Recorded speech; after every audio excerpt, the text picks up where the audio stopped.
네, 역사의 라이벌입니다. 영원한 라이벌 김대중 대 김영삼의 저자입니다. 이동영 작가 모셨습니다. 안녕하십니까? 네, 안녕하십니까? 자, 두 사람을 합쳤다가 다시 둘로 이렇게 나누면 그제서야 완벽한 정치인이 나온다. 뭐 이런 얘기가 있는 모양. 그런 얘기는 예전부터 많이 있었죠. 예. 그러니까 워낙 태어난 환경, 예. 그리고 정치 여정, 이런 또 성격 워낙 상반되기 때문에 정반대였기 때문에 예. 그러니까 두 사람을 합쳤다가 다시 나누면 최고의 정치가가 나오지 않을까 그런 얘기들이 많이 있었어요. 예전부터 쭉 있었고 우리 차 아나운서 같으면은 조금 80년대 생기니까 예. 잘 모를 수도 있는데 예전 뭐 잘하시잖아요. 그렇게 그런 게 쭉 많았었는데 그 두 사람이 워낙 한 50년 가까이 라이벌로 살았기 예. 때문에 그 두 사람을 가장 잘 아는 사람은 본인들인 것 같아요. 그래서 그 어떤 기자들이 그런 얘기했죠. 한마디로 좀 서로 상대방을 평가해 주십시오라고 했을 때 YS는 김대중 대통령 보고 그런 얘기를 했어요. 네.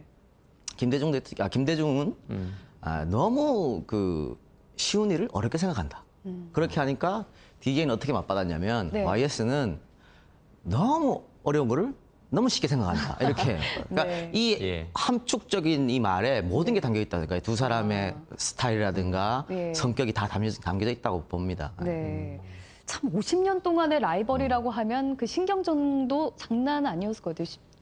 그 처음에 두 사람이 사실은 이 태어나는 것부터 호남, 네. 영남 어떻게 보면 네. 상징성이 있지 않습니까? 그리고 같은 민주당에 있으면서도 구파, 신파로 또 나뉘어졌었고 그리고 뭐 70년대 시민당 경선 때부터 대통령 경선을 그때부터 아주 치열한 경쟁을 했었죠. 그래서 네. 87년 대선, 92년 대선까지 그렇게 서로 맞붙은 적이 너무 많기 때문에 네. 또 자기들 계파, 상도동과 동교동 누구를 나의 계파로 더 끌어들이냐 이런 물밑 작업도 아주 치열했고 네. 두 사람은 우리 그 근현대사와 계를 같이 했다고 보시면 될 것 같아요. 예. 그 두 분의 정치 철학은 그러면 어떻게 좀 비교를 할 수 있을까요? 어땠습니까? 원래는 두 사람이 어떻게 보면은 경쟁자로서 라이벌 관계도 하고 또 네. 동료로서 그러니까 민주화 운동할 때는 같은 동료였죠. 그러니까 같은 꿈을 꾸고 예. 같이 열심히 그 민주화 운동을 했었는데 87년에 아마 양김이 분열을 하면서 예. 완전히 이제는 적대시 관계가 예. 됐죠. 그래서 90년 삼당 합당하면서 두 사람이 길이 완전히 달라집니다. 그러니까 한 명은 이제 어떻게 보면 진보 쪽으로 완전히 갔고 예, 또 네. YS 같은 경우는 보수 쪽으로 가버려서 이제 예. 길이 달라지는 길이 돼버렸죠. 그래서 지금도 어떻게 보면 진보와 보수의 거대 산맥으로 그냥 있는 거죠. 그러니까 네. YS 키즈라고 하는 사람들이 지금 새누리당에 아직 또 활약하고 계시니까. 네. 처음부터 사이가 안 좋았다고. 그건 아니에요. 예, 그건 아니죠. 예, 그러니까 이게 아무래도 그 두 사람이 야권에서 거대 축이었기 때문에 힘을 합쳐야지만은 예. 당시 그 군부 독재에 대항할 수 있었지 않습니까? 그래서 힘을 합치다가도 또 그 야권 내에서도 내가 조금 상대방보다는 앞서야겠다 예. 이런 생각을 하니까 네. 또 거기에 경쟁을 하게 되고 또 나를 따르는 추종자들 예. 그 사람들한테 내가 뭘 더 남보다는 타인보다 내가 더 보여야겠다 이런 생각 때문에 네. 또 경쟁이 더 심해지고 예. 그런 것 같아요. 네. 요즘 이제 박근혜 당선인 이제 대통령 인수위원회에서 여러 가지 조각 문제나 인사 문제에 대해서 말들이 많은데 이 두 역대 대통령에 관해서는 좀 어떻습니까? 인사 문제라든지 용인수리. 굉장히 상반되었습니다. 그러니까 두 사람이 그 계파 사무실을 따로 뒀어요. 네. 동교동, 상도동이라고 하죠. 근데 지금 예. 정치상은 그런 계파들이 많이 없는데 네. 당신은 그 군사 독재 시절에서 그 대항하는 거였기 때문에 그 동교동이랑 상도동이라는 계파를 만들어서 그 1인 보수 정치를 했었죠. 예. 그러니까 강력한 보수 정치를 해야만이 군부 독재를 할 수 있었다. 네. 그래서 계파를 만들었는데 그러니까 대통령 되기 전에 전 얘기입니다, 용인수를 이거는. 그러니까 말씀하시는 전부터 이 두 사람의 용인술이 완전 상반됐으니까. 네. 그러니까 어떻게 그 계파도 어떻게 운영을 했냐면 네.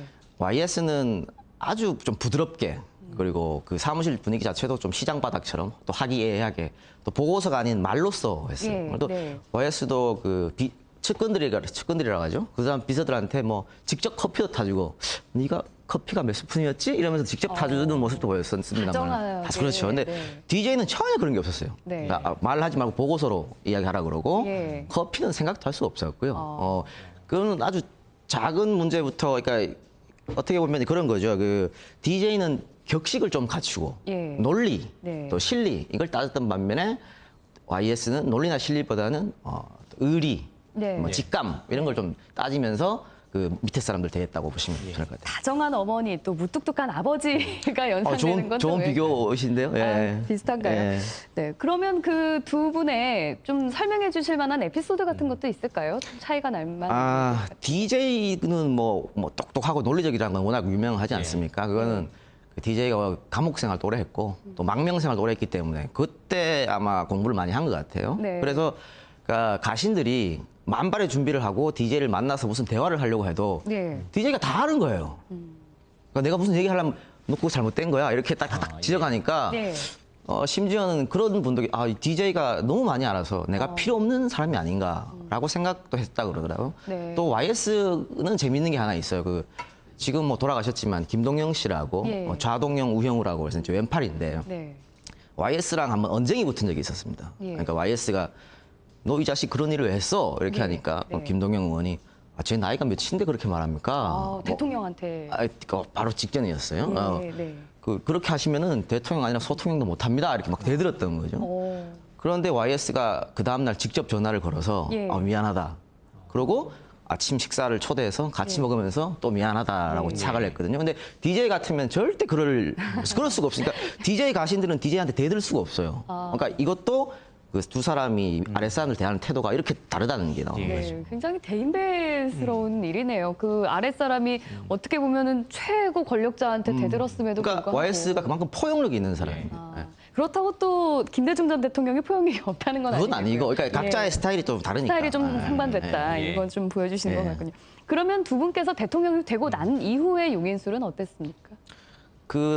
처음에 대통령이 되고 나서 가장 문제점이 있었던 것이 그 측근들을 기용하는 거였어요. 그러니까 두 분이 오랫동안 민주화 운동을 하셨지 않습니까? 네. 그러다 보니까 나랑 같이 고생했던 나의 동료들, 내가 대통령이 됐다고 입 닦으면 안 되는 거 아니에요? 고생하는 동료들을. 예. 그때 그 사람들을. 그게 참 어렵죠. 그렇죠. 그래서 그 사람들을 쓸 수밖에 없었어요. 그게 이제 보훈 인사라고 예. 하는데, YS부터 먼저 말씀을 드릴게요. YS 같으면은 보훈 인사를 이제 단행을 했는데, 그래서 세간에는 어떤 얘기가 들어왔냐면, 워커화가 물러난 자리에 등산화가 올라왔다.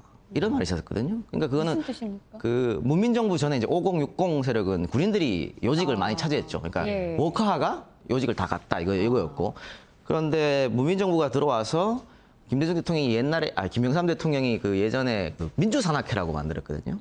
등산을 좀. 등산을 그러니까 좋아하셨군요. 그 등산하던 사람들이 요직을 차지했다. 그래서 워커화가 물러나고 등산하고 왔다는 그런 비아냥을 좀 들었어요. 그러니까 그게 네. 그 김영삼 대통령의 그 첫 번째 문제점이었죠. 그러니까 YS는 항상 그 인사가 만사다라는 얘기를 주장을 했었거든요. 네. 그러니까 지금까지도 그 얘기는 그렇죠. 통하는 지금은 통하는 얘기니까요. 얘기인데 그만큼 인사를 굉장히 중요하게 얘기했는데 그 YS 임기 말기에는 인사가 만사가 아니고 네. 인사가 망사다라는 얘기를 들었습니다. 그 정도로 실패했다는. 실패 인사인데 그게 하나 이유가 비밀주의입니다. 네. 요즘 뭐 박근혜 당선인도 그런 밀실 인사니고 네. 이런 비판이 나오지 않습니까? 그러니까 김영삼 대통령은 정부 초기부터 끝까지 이제 비밀주의를 하고 네. 깜짝 쇼 이렇게 하죠. 근데 그거는 금융실명제라든가 하나회 척결할 때는 아주 좋았어요. 네. 그런데 인사는 그렇게 단행을 해버리니까 이 검증 시스템이 무너져 버리는 거죠. 예. 그래서 임명 일주일 만에 뭐 퇴임한 사람들, 열흘 만에 퇴임한 사람들, 심지어는 하루 만에 퇴임한 사람도 있었어요. 이게 그래 인사 검증 시스템이 무너져 그래요? 버리니까. 예. 그러니까 비밀주의가 꼭 좋은 것만 아니다라고 볼 수 있죠. 김대중 대통령 같은 경우는 어떻습니까?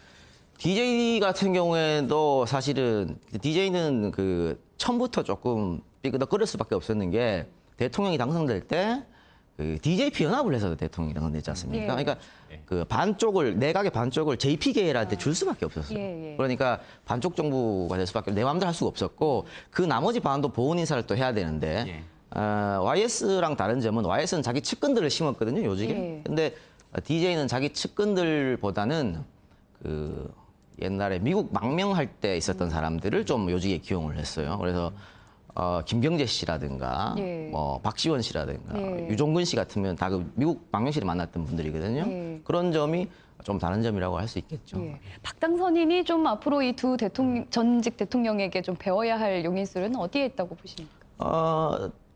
지금 사실 굉장히 어려운 시점이잖아요. 네. 지금 그 새 당선인이 뭐 하는 게. 근데 그 김대중 정부도 굉장히 힘들었습니다. IMF 말기가 터졌으니까. 그래서 그러나 김대중 대통령이 그 보수, 진보, 중도를 모두 융합하는 소위 말하는 용광로 인사를 단행을 했거든요. 네. 이런 거는 우리 박 당선인이 꼭 한번 배워야 될 필요가 있어요. 네. 그 용광로 용광로 인사 때문에 네. IMF를 극복할 수 있었으니까 네. 오늘 예. 배워볼 필요가 있다 생각합니다. 알겠습니다. 지금까지 이동영 작가와 함께했습니다. 오늘 고맙습니다. 감사합니다.